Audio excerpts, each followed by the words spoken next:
produkto ang isa sa mahalagang aspeto ng bawat negosyo.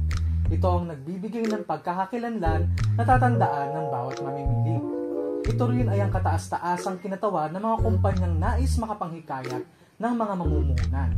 At panghuli, ito ay isang pwersa na nagtutulak sa bawat consumer upang makibahagi sa mga aktibidad na umuusbong sa tuwing may kalakalan at komersyo.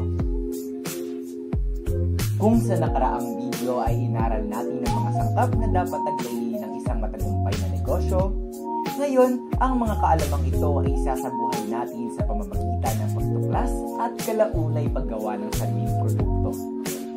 Sa ikalawang parte ng ating talakayan, tunghayan po ninyo ang mga proseso sa pagbuo ng produktong nagbunga mula sa kaalaman, kakayahan at kagalingan ng inyong mga kasosyo, ang K-Pops.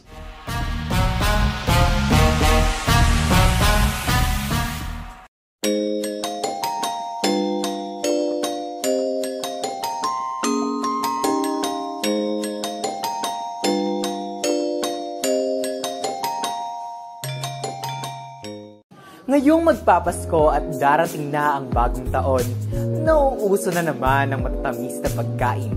Nanumbalik sa merkado ang mga masasarap na kakanin, candy at tsokolateng bagay na bagay sa matamis, nagdiwa ng Kapaskuhan at bagong taon. Katulad dito, nanumbalik din ang mga kaugaliang magbigayan ng regalong hilig na kinasisiyahan ng karamihan. Bilang handog sa inyo mga kasosyo, inihahatid namin sa inyo ang K-Pops, ang produkto na panandali ang maghahatid sa inyo papunta sa piling ng inyong popular na K-Pop idols.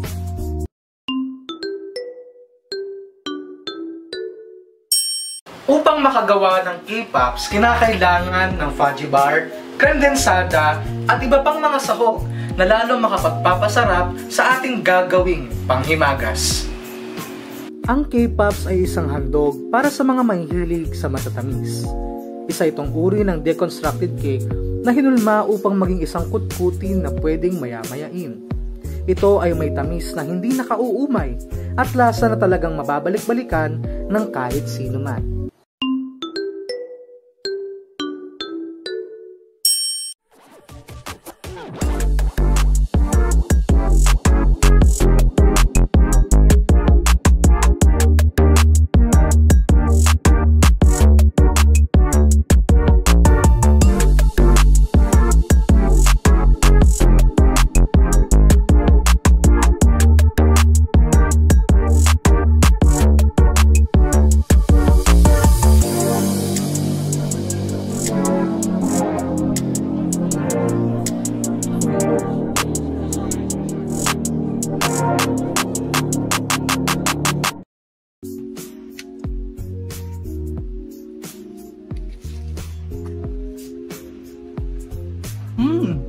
Talagang napakasarap. Mapabata o matanda ay talagang mapapakain ng K-Pops. May lasa nito na partner.